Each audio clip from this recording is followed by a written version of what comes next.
Watch carefully. These two strips repel, but these two strips attract. They're both plastic, but the difference between them is enough to completely reverse the force. One pair pushes apart, the other pulls together. Now, obviously, these aren't magnetic, so what's really causing the force?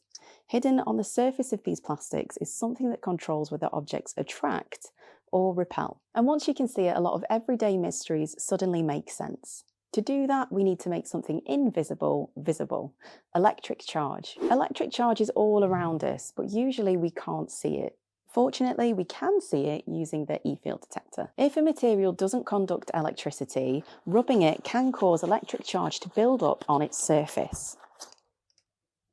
And because electrons can't move freely through the material, the charge stays trapped on the surface where it was created. We can use the detector to show that this strip has become electrically charged and that charge is negative. Now here's a prediction. If I take a strip of exactly the same material and rub it with the same cloth, it should build up the same type of electric charge. And if the charges are the same, what should happen? And there it is. They push apart. Like charges repel. But now things get more interesting. This strip is plastic too, but it behaves completely differently. Let's find out why. This time the detector shows a positive charge. So now we have one strip that's negatively charged and another that's positively charged. If our theory is correct, something different should happen. Instead of pushing apart, they pull together. Opposite charges attract. When two materials are rubbed together, electrons can transfer from one material to another. So when I rub this plastic strip with this cloth, I am physically rubbing electrons off of this plastic strip, leaving it positively charged.